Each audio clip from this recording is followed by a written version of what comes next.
I didn't just pay for her house, I paid for her lifestyle, her security, and her peace of mind. But when she decided to humiliate me in front of everyone I care about, just to hear the room laugh, I realized something. You can't buy respect, but you can certainly stop funding the person who refuses to give it. My name is Lily Rose, and this is the night I decided that being family was no longer enough to save her from the street.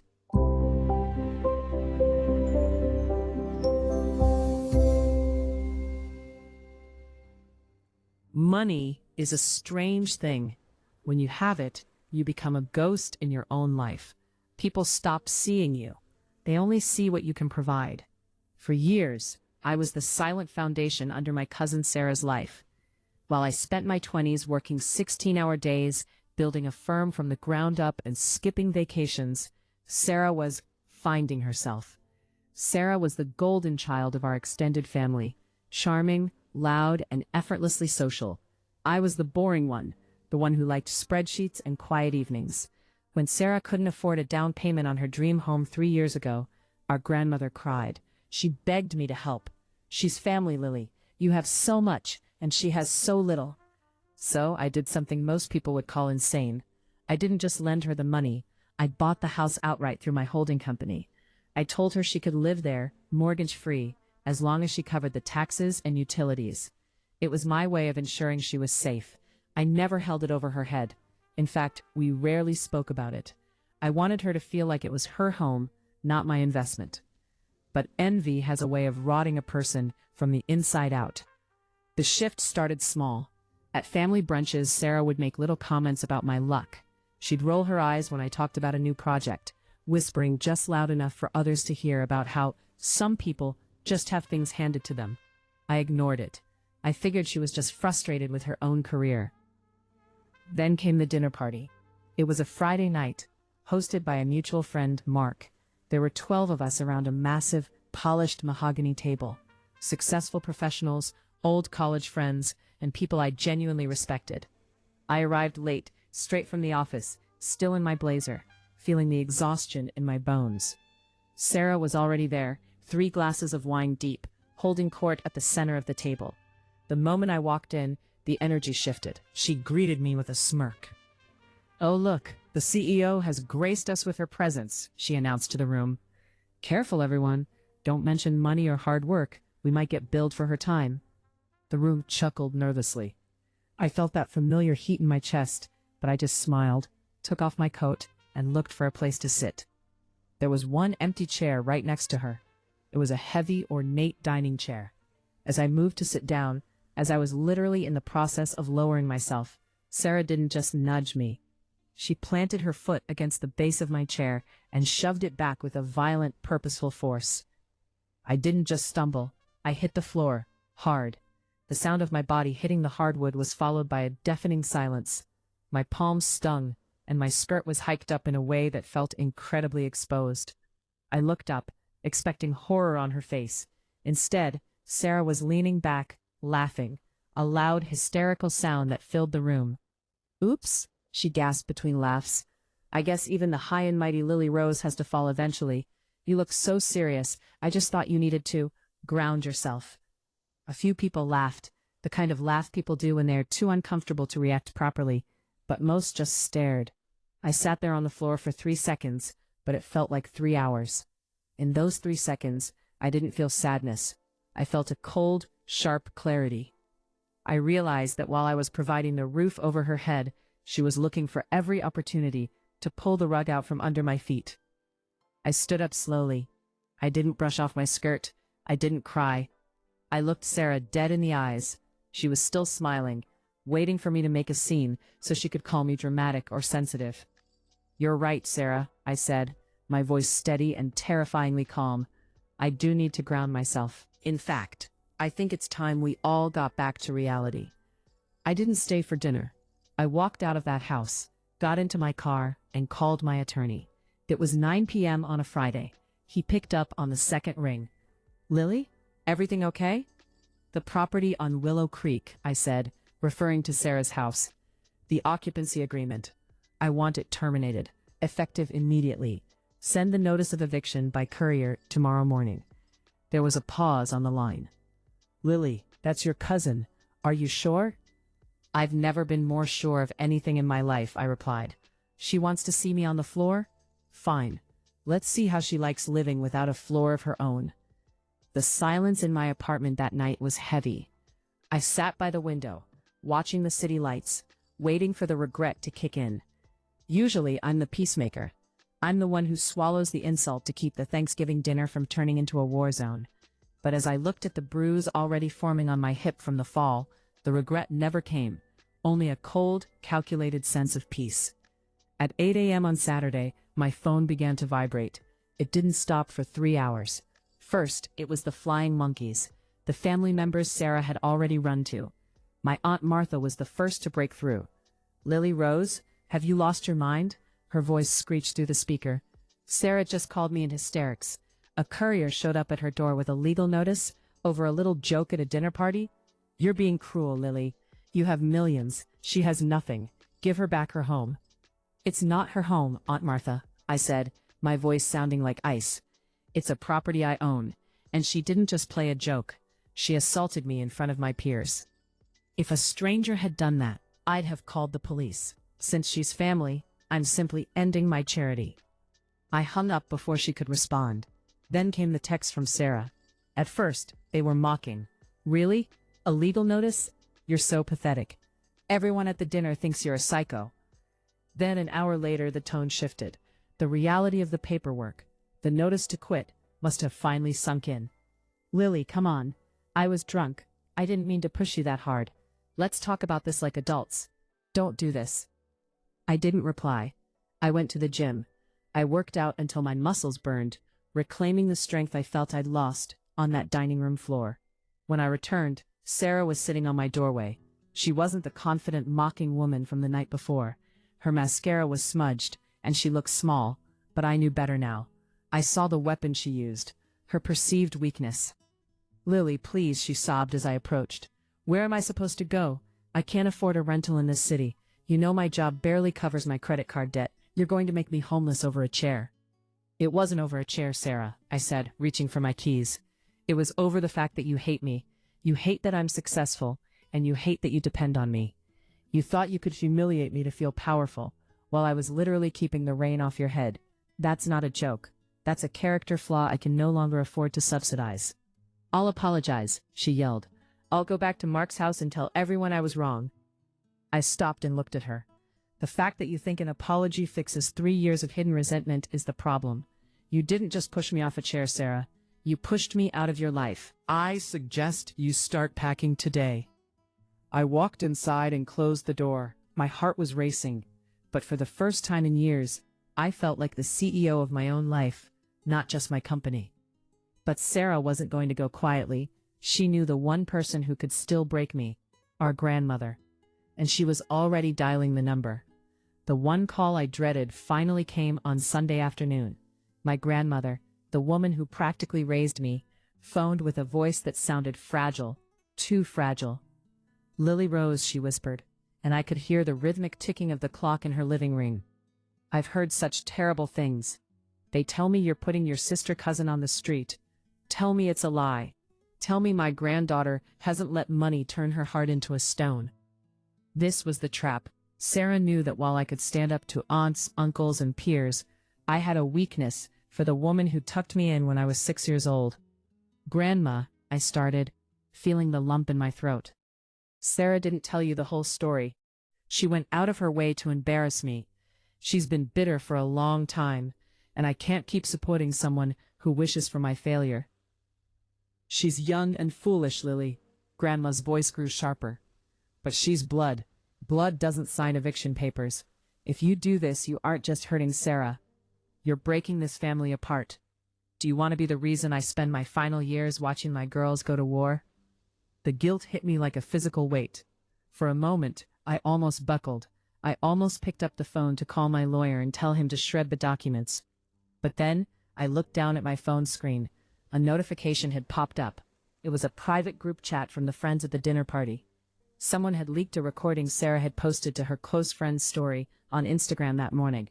In the video, Sarah wasn't crying. She was sitting in the very house I paid for, drinking a mimosa, and laughing with a friend.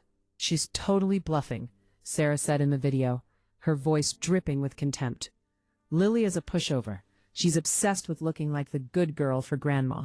One phone call from the old lady and she'll be crawling back to apologize to me for the legal scare. She's got all that money, but zero backbone. The friend laughed. But what if she actually kicks you out? She won't, Sarah smirked. I own her. I've lived here for free for 3 years. She's my personal ATM, and she's too scared of being the villain to stop the cash flow. Just watch. The video ended. I felt a cold, sharp shiver run down my spine. The guilt I felt for my grandmother evaporated, replaced by a crystalline resolve. Sarah wasn't just ungrateful. She was a predator. She was using my love for our grandmother as a shield to protect her lifestyle while she mocked me behind my back. Grandma, I said into the phone, my voice no longer trembling. I love you, more than anyone, but I am not a villain for stopped being a victim. Sarah isn't young and foolish. She's 32 years old and calculating. I'm sending you a video. Watch it, and then tell me if I'm the one breaking this family. I hit send on the screen recording. 5 minutes of silence passed. Then my grandmother called back. She wasn't crying anymore. She sounded tired, truly tired. I didn't know, she said softly. I didn't know she felt that way about you. Do what you have to do, Lily. I won't stay in the middle of this anymore. The shield was gone. Sarah was finally standing in the rain, and for the first time, she had no one to hold the umbrella for her. But as the 30-day clock began to tick, I realized that a desperate person is a dangerous one. Sarah wasn't going to pack her bags and leave quietly. She was going to try to burn the house down, metaphorically and perhaps literally. The 20-day mark hit, and the silence from Sarah's end was deafening. No more crying phone calls, no more close friends videos, and no more flying monkeys at my door. For a moment, I actually thought she was being an adult, packing her things and finding a studio apartment she could actually afford. I should have known better. On a Tuesday afternoon, my property manager Marcus called me. His voice was frantic. Lily, you need to get down to the Willow Creek house, now. When I pulled into the driveway, my heart dropped. Sarah hadn't left, but she had certainly made her mark. The front lawn, which I paid a landscaping crew to maintain, was littered with trash. But that was nothing compared to the interior. I walked through the front door, and the smell hit me first. Stagnant water and something sour. Sarah was sitting on the floor in the middle of the living room, surrounded by empty takeout containers. She didn't look up. She was scrolling on her phone, as if she were in a hotel room. What is this, Sarah? I asked, looking at the walls. She had taken a Sharpie to the pristine white paint, random quotes, insults directed at me, and strange, jagged drawings covered the hallway. But the worst part was the renovations. She had ripped up the designer carpet in the master bedroom, claiming she was looking for mold. I'm a tenant, Lily, Sarah said, her voice flat and eerie, and according to the local laws I just looked up, tenants have rights. You want me out? You're going to have to go through the full court eviction process. That takes months, maybe a year. I'm not going anywhere until a sheriff physically drags me out of here. She looked at me then, and the smirk was back. It was the look of someone who knew they were losing, but was determined to make sure the winner felt like they were losing too. And by the time the sheriff gets here, she whispered, this house won't be worth the dirt it's built on. Every day I stay here, I'm going to cost you more than that down payment you're so proud of. I realized then that Sarah wasn't just entitled, she was spiraling. She was willing to destroy her own reputation and a beautiful home just to spite me. She thought she was playing a game of chicken, waiting for me to blink and offer her a cash-for-keys settlement. A common tactic where landlords pay bad tenants to leave. She expected me to offer her $10,000, maybe $20,000 just to go away. I leaned against the doorframe, looking at the wreckage of the home I had gifted her. You think you're smart, Sarah. You think you found a loophole in my kindness. I know I have, she laughed. Lawyers are expensive, Lily. Repairing this place is expensive. It's cheaper to just pay me to leave. What's it gonna be? $50,000? I think that's a fair price for my emotional distress. I pulled out my phone and hit a button. Marcus, you can come in now. My property manager walked in, but he wasn't alone. He was accompanied by a professional-looking man, carrying a briefcase and a camera. Sarah, I said, my voice dropping an octave, This is a forensic building inspector and a private investigator. Every single mark on these walls, every inch of ruined carpet, and that smell, that's not wear and tear. That is malicious destruction of property. In this state, that's a felony when the damages exceed $5,000. The smirk on Sarah's face flickered. I'm not going to pay you to leave, Sarah, I continued. I'm going to sue you for the full restoration of this house. And since you have no money, I'm going to file for a wage garnishment. For the next 20 years, every time you get a paycheck from whatever little job you manage to keep, a percentage of it will come directly to me. I will make sure you are reminded of this dinner party for the rest of your life. For the first time since she shoved my chair, Sarah looked terrified. The loophole she thought she found was actually a trap of her own making. The sight of the forensic inspector photographing the damage seemed to snap something inside Sarah. She didn't scream or cry this time. She just watched the camera flash, her face pale. She realized I wasn't playing the family game anymore. I was playing the business game, and in that world, I never lost. You're actually going to do it, she whispered. You're going to ruin my life over a house you don't even live in. No, Sarah, I replied, walking toward the door. You ruined your life when you decided that my generosity was your right. I'm just the one documenting the fallout. I left her there, sitting in the mess she created. But the next morning, I woke up to a new nightmare. Sarah hadn't spent the night packing. She had spent it writing. She had posted a massive, rambling exposé on Facebook and LinkedIn, tagging my company and several of our biggest clients. She painted me as a corporate monster who was illegally evicting a struggling family member during a personal crisis. She shared photos of herself crying and even used an old photo of our grandmother in a hospital bed from 2 years ago, implying I was stressing out the elderly for profit. My phone began to ring. It wasn't family this time. It was my PR department. Lily, we're getting tagged in some pretty ugly stuff, my head of communications said. The evil CEO narrative is catching fire. People love a David versus Goliath story, and right now, Sarah is playing a very convincing David. For a few hours, I felt the walls closing in. The internet doesn't care about notice to quit forms or property damage. It cares about feelings, and Sarah was weaponizing feelings. One of my key investors called, asking if I could just make this go away quietly to protect the stock price. I sat in my office staring at Sarah's post. It had 3,000 shares. The comments were brutal. Money clearly rots the soul, one person wrote. I hope her company goes under, said another.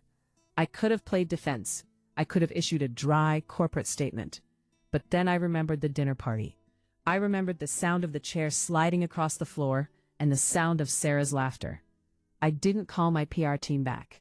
Instead, I called the mutual friend who had hosted the dinner party, Mark. Mark, I said, I know you have Nest cameras in your dining room. I saw them on the ceiling that night. I need the footage from 9:15 p.m. Mark hesitated. Lily, I don't want to get involved in a family feud. It's not a feud, Mark. It's a character assassination of my career. She's lying to the world, and you have the truth on a hard drive. I don't need the whole night, just the 10 seconds where I hit the floor. 10 minutes later, the file arrived in my inbox. The video was crystal clear. You could see me sitting down, exhausted. You could see Sarah's face, not a face of accidental drunkenness, but a face of pure, focused malice, as she kicked the chair out. You could hear her hysterical laughter while I sat on the floor, humiliated. I didn't post it to my company page. I didn't send it to my clients. I simply replied to Sarah's Facebook post with the video. No caption, no long explanation, just the raw, unedited truth of who she was when she thought no one was watching. The shift in the comments was instantaneous. The struggling victim narrative shattered. The internet loves a villain, but it hates a liar even more. By that evening, Sarah had deleted her social media accounts. But the 30-day deadline was up, and the locks were about to be changed. The final day arrived with a silence that felt heavy. I didn't go to the house with anger. I went with a locksmith and 2 professional movers. When we pulled up, the for rent sign I had ordered was already in the back of my car. Sarah was standing on the porch. She had 3 mismatched suitcases and a trash bag full of clothes. She looked older. The stress of the last 30 days had stripped away the golden child glow she had worn like armor for years. She didn't try to shove me. She didn't try to laugh. I have nowhere to go, Lily, she said, her voice cracking. I called Aunt Martha. She told me she couldn't take me in because she doesn't want the drama associated with my reputation now. The video had done its work. The family, the very people Sarah used as a shield, had seen the mask slip. They realized that if she could treat me that way while I was paying her bills, they stood no chance if they ever crossed her. I'm sure you'll find a way, Sarah, I said, watching the locksmith begin his work on the front door. You're charming, remember?